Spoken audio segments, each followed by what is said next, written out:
My name is Carrie, 60, female, and let me tell you, I love hearing these crazy stories. I need to watch how much time I'm spending on this channel because if I'm not careful, I could watch these all day. I've been on this earth for 60 years and I've worked in both the restaurant and spa industry. So believe me when I say I know a story or two to share. But I've got one of my own that's juicier than a ripe watermelon. So here's the deal. I moved from Thailand to the States when my daughter Alyssa was just 6 years old.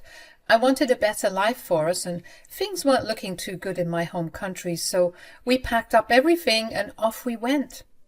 I started off working in a nail salon and pulling double shifts in this local cafe that wasn't too far from where we lived.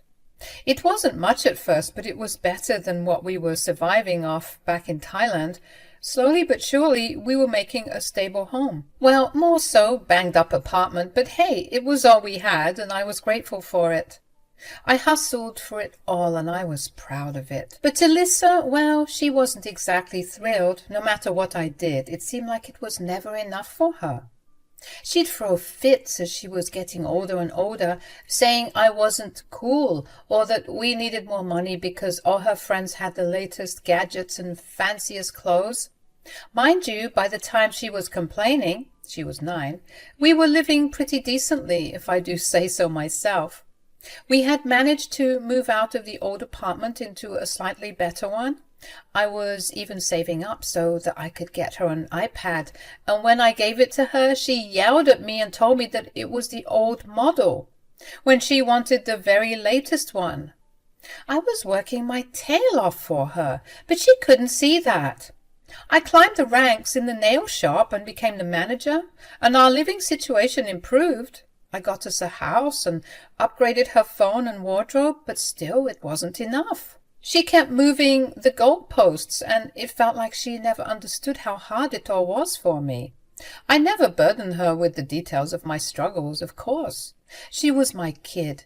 She shouldn't have to worry about that stuff. But looking back, I wish I'd smacked some sense into her when she was 13 and being a brat. Maybe then she wouldn't have gone down that self-destructive path. You see, from 13 onwards, it was like a hurricane hit my sweet Alyssa. Teenage angst, puberty, you name it, everything went downhill. Sneaking out to rowdy parties, having boyfriends left and right. Even now, I look back and ask myself what went wrong and why she hated me so much. I kept telling her that what she was doing wasn't okay and tried to get her more involved in the church and after-school activities.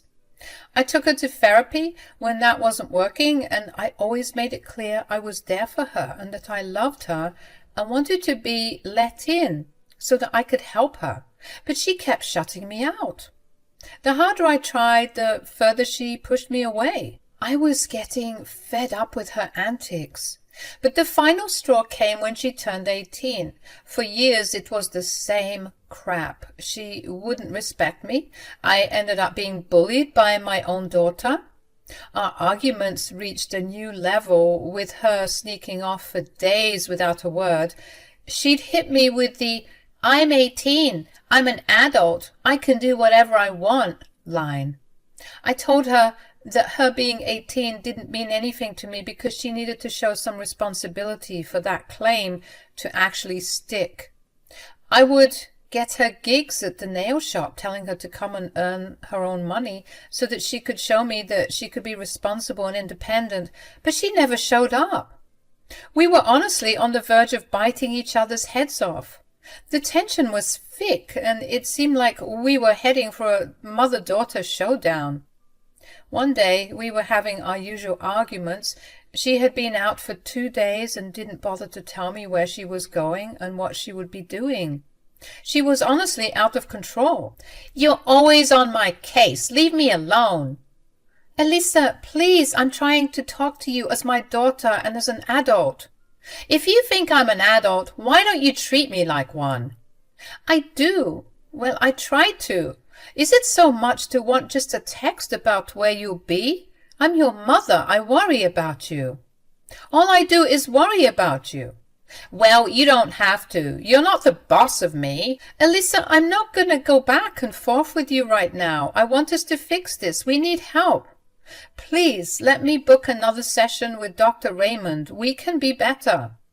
I don't want to fix anything with you. You've ruined my life. The argument was reaching its peak when suddenly Alyssa's face turned a bit green. Panic set in as she sprinted to the bathroom, and I followed. There she was, throwing up in the toilet.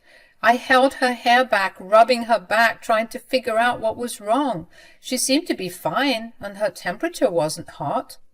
As I was checking, she snapped at me, telling me to get out and to leave her alone. Giving her some privacy, I went outside, and 10 minutes later she came out, holding a pregnancy test that read positive. I didn't even know that she had those on deck. It was all so surprising. Of course, I can't lie. I was shocked and disappointed, but even with that in mind, I kept my emotions in check. Holding her as she cried, I reassured her that everything would be all right. Later that night, after the initial shock had settled, we sat down to talk. I needed to know who the father was, but she confessed she had no idea. It was a heavy conversation, but it was clear we needed to face this together. Alyssa, sit down. We need to talk about this calmly. I don't need your lectures, Mom. This is my life, my mistake to fix. I know, sweetheart, and I want to support you no matter what decision you make. I'm here for you. Support? Like how you've supported me my whole life? Look around, Mom. We're barely scraping by. My life is miserable. Alyssa, I've worked hard to give you a better life. I don't know what else you want me to do. There's nothing you can do. My life is already ruined. Alyssa, I know this must be really hard, especially since you don't know the dad. You don't get it. This is all your fault. If my life weren't so miserable, maybe I wouldn't have ended up here. I never wanted you to feel this way. We can figure this out together. I'm not judging you, I promise. You always judge me. Everything I do is never good enough for you. That's not true, and you know it. I've always been proud of you. Ha! Well, are you proud of me now, Mom, huh? Are you proud of your pregnant daughter? Alyssa, please, calm down. Yelling won't solve anything. I don't want your help. I don't need it. I never wanted you in the first place. Alyssa, that's not fair. I love you, and I want to be here for you and the baby. I don't need your love or your help. I'm done with you. I never want to see you again. Where are you going? I'm going to stay with my friends. I'm done with this dump. Alyssa, please. You know you don't have to do that. I want you to stay. I'll help you. We can raise the baby together. I want you to stay. No, Mom. I'll take care of this on my own. I don't need you. Thanks for nothing. That night, as I begged Alyssa not to go, my mind replayed our entire journey. I felt an overwhelming sense of guilt, questioning if I had failed her in some way. I tried my best, but clearly it wasn't enough. The weight of responsibility for her actions bore heavily on my shoulders. Expecting her to return after a week or so when her money would run out, which is something she often did, I waited and waited by the door, but nothing. Alyssa surprised me by remaining absent for months. I would call and text asking her about her and the baby, but she'd leave me on read. Each passing day fueled my worry, and reaching out to her friend was my only lifeline to information.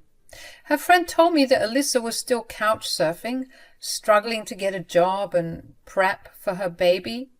I was glad that she was at least with her friend, but obviously I was still worried about her. Persuading her to allow me at the birth was a challenge, but thank God she gave me the time and date and location when she was ready to give birth.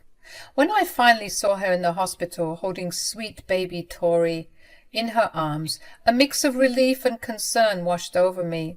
She welcomed me back into her life, showing me that she was going to be a great mother.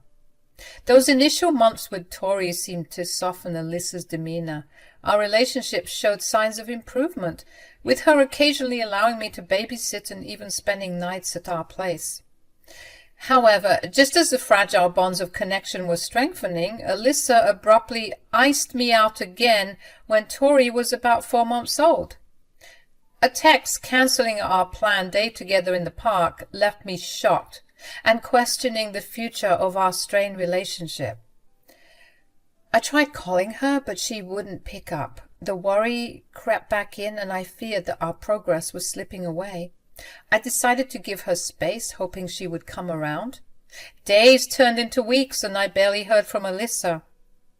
It felt like history repeating itself. My calls and messages went unanswered. I was stuck in this limbo of uncertainty, not knowing what was happening in her life. Months went by, and I was getting more and more upset because I was completely left in the dark. On Tori's first birthday, I reluctantly made my way to her friend's place, and sure enough, there was my daughter acting like nothing was wrong. I'm not going to lie, I was pissed. She hadn't spoken to me and hadn't even invited me to the party. Who does that?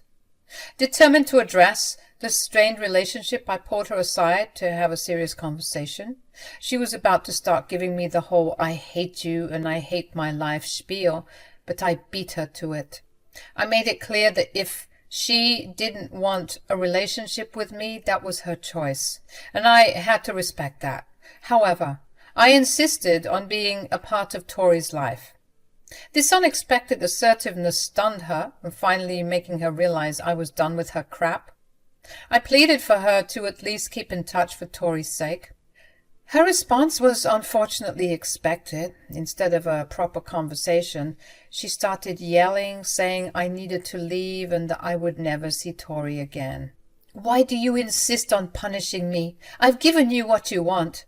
The only communication we'll have will only be about Tori, I promise. I've done everything I could with you, and you're a grown woman, so make your own decisions. But I want Tori to be a part of my life, please." Just get out. Go away. You think I'm going to let you anywhere near my son? You've got another thing coming. For the first 8 years of Tori's life, I could count the times I saw him on my fingers. It tore at my heart, and every time I met him, he wasn't as fond of me. I felt so hopeless. I mean, what could I have done? But then something happened that shocked all of us, and it left us heartbroken. When Tori turned 8, he was involved in a horrible accident. Alyssa, borrowing her friend's unreliable and beat-up car to take her son to the hospital, got into a collision with some guy. Alyssa maintains to this day that it was the other guy's fault, but everyone who had witnessed the accident take place said that they saw Alyssa on her phone.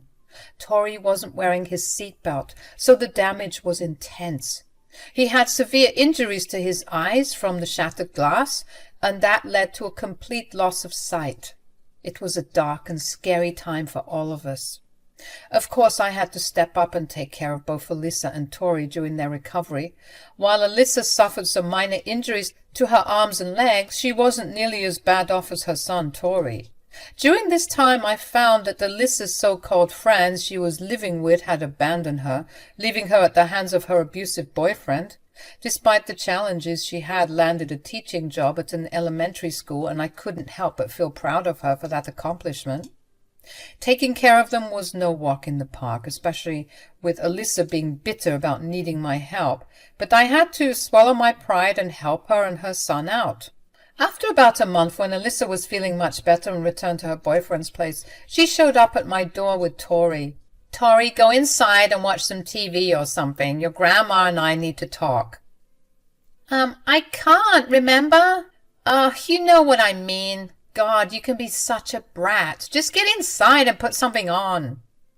When Tori went inside, Alyssa dropped a bombshell on me.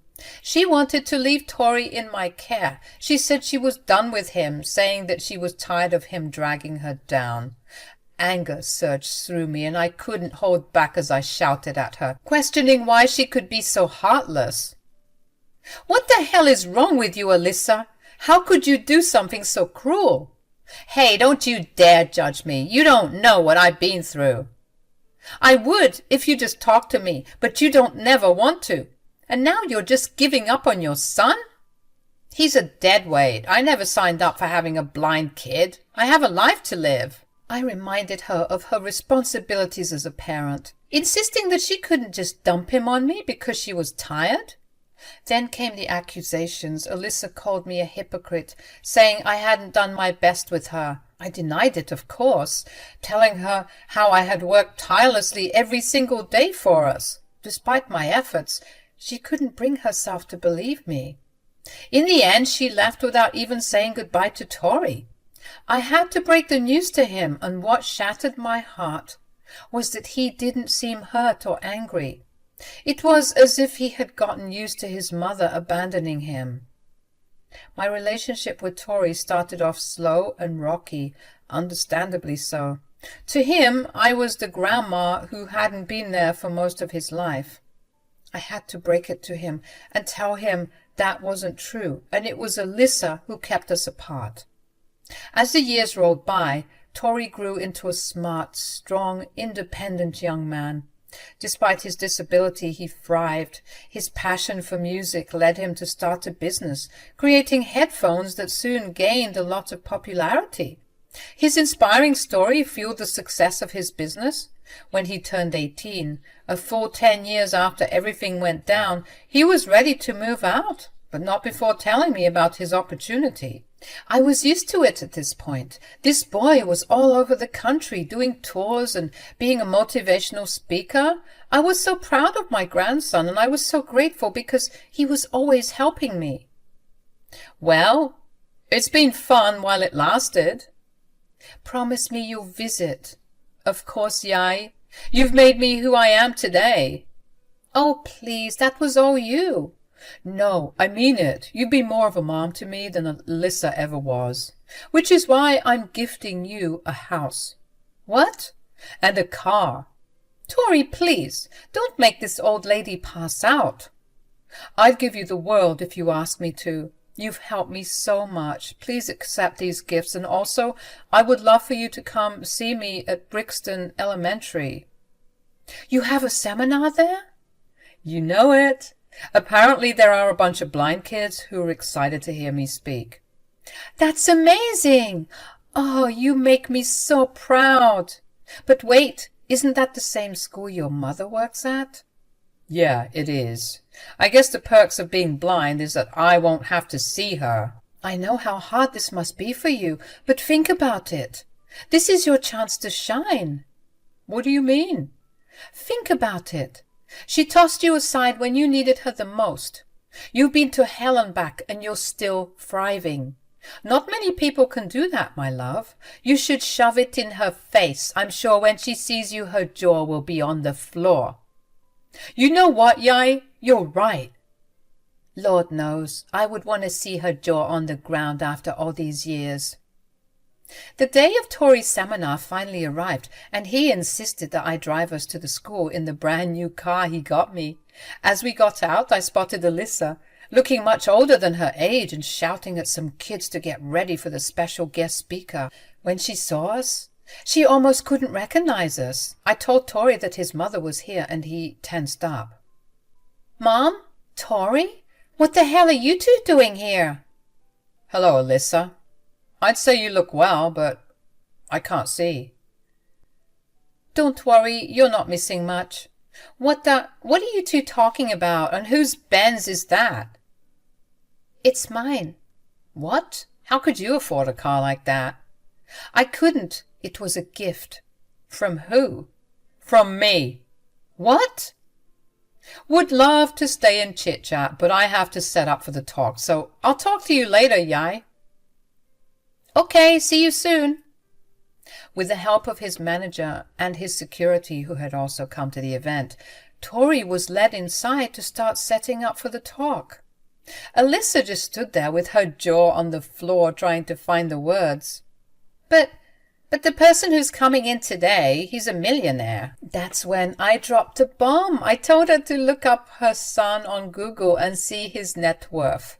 She was left speechless, struggling to find words. I was trying so hard not to be smug about it, but I couldn't help it. She looked like she had been through the ringer a couple of times, and she was started to get a hunchback from all the slouching she was undoubtedly doing. She started asking me how this happened, and I told her she was about to find out from his speech. As we went inside, everyone got settled down and Tori prepared to speak to the kids. I decided that I was going to sit next to my dear daughter, eager to see her reaction to her son's success.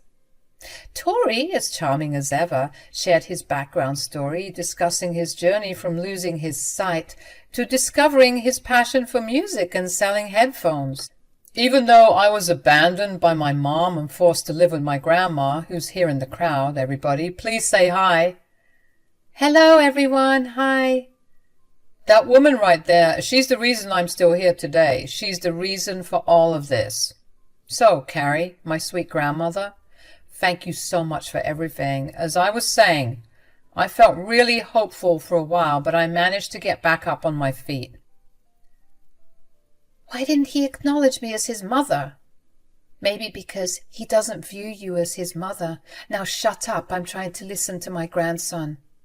You did this, didn't you? You poisoned his mind. You painted me out to be the bad guy, huh? That's why he hates me. Alyssa, as with most of the decisions you've made, you've done this to yourself. Don't be mad at me because you don't know how to take accountability. He never made it a point to point out that his mother, who abandoned him, was sitting right there in the audience. He always said he'd never reveal who his mother was because he didn't want to give her any more attention than she deserved. Tori kept talking about how he got to where he got, and Alyssa looked like she wanted to cry, repeatedly asking me how this all happened. I told her to shut up, but she just wouldn't quit.